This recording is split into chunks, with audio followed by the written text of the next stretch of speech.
trois priorités essentielles dans le cadre de notre présidence à l'Union européenne. La première, c'est l'émancipation économique et professionnelle des femmes, parce que je suis intimement convaincue que donner la possibilité aux femmes de réussir dans leur vie professionnelle, c'est leur offrir une forme de liberté.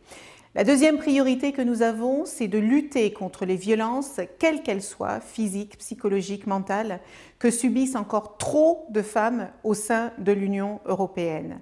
Et puis la troisième priorité, c'est de donner la possibilité aux Européennes de briser les plafonds de verre qu'elles rencontrent dans le cadre de leur vie professionnelle, en ayant notamment davantage de femmes dans les boards de direction. D'ailleurs, le président de la République Emmanuel Macron a décidé que l'égalité entre les femmes et les hommes serait la grande cause de son quinquennat et que l'égalité entre les femmes et les hommes serait au cœur de notre diplomatie féministe et que cela soit en France ou partout dans le monde et a fortiori au sein de l'Union européenne que nous nous battrions pour que les femmes aient accès aux mêmes droits que les hommes et qu'elles puissent les exercer. Et c'est à ce titre que j'ai réuni le 31 janvier dernier les 26 ministres à l'égalité afin que nous échangions sur les trois priorités que je vous ai mentionnées tout à l'heure. Et autour de la commissaire Dalli, nous avons discuté de toutes les bonnes pratiques que nous avons pu constater au sein de l'Union européenne pour faire en sorte que les Européennes, où qu'elles se trouvent, puissent avoir les meilleurs droits possibles. Et je me réjouis aujourd'hui, 4 mars, de réunir mes homologues d'Amérique latine, au même titre que je l'ai fait il y a quelques mois avec mes homologues africaines, avec cet objectif à cœur de partager les bonnes pratiques où qu'elles se trouvent en faveur de l'égalité entre les femmes et les hommes.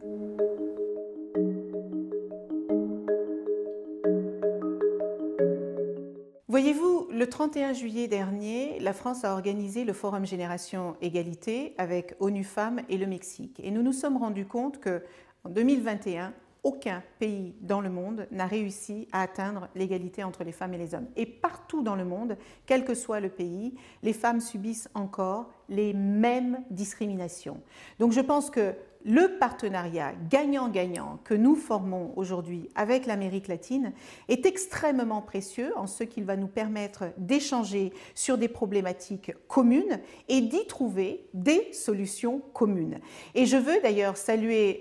l'outil Eurosocial qui est extrêmement précieux et qui notamment favorise l'augmentation du nombre de jeunes filles qui vont travailler dans le secteur des technologies. Il faut savoir qu'un métier sur 3 qui sera créé dans les 5 prochaines années aura une composante digitale. Si les jeunes filles ne s'intéressent pas à ce secteur, et aujourd'hui elles ne sont que 30% en moyenne à s'y intéresser, nous allons creuser davantage d'inégalités puisque non seulement ces jeunes filles n'auront pas accès aux opportunités de l'avenir, mais nous allons également créer des problèmes de performance et de compétitivité au sein de nos pays puisque nous ne pouvons pas nous développer si nous laissons de côté 50% de la population. Alors je veux encourager toutes les jeunes filles qui se posent des questions sur les métiers qu'elles peuvent embrasser demain. Sachez que les sciences, les technologies, le numérique, les mathématiques, mesdames, vont vous offrir pléthore d'opportunités de vous épanouir,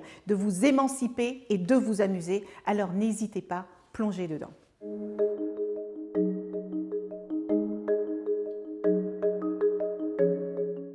Il y en a beaucoup, mais je voudrais vous en partager 3 qui me tiennent particulièrement à cœur. La première, c'est la lutte contre les violences physiques, psychologiques, mentales, sexistes et sexuelles que subissent les femmes. Parce qu'il ne peut pas y avoir d'égalité si nous ne protégeons pas les femmes contre toutes les formes de violences qu'elles subissent. Et c'est à ce titre que nous avons organisé en 2019 le Grenelle des violences conjugales, où nous avons réuni 4500 personnes, des expertes, des associations, des victimes, des familles de victimes, pour échanger sur tout ce qui doit être mis en place dans notre pays pour protéger les femmes et leurs enfants des violences qu'elles subissent et qu'ils subissent au quotidien.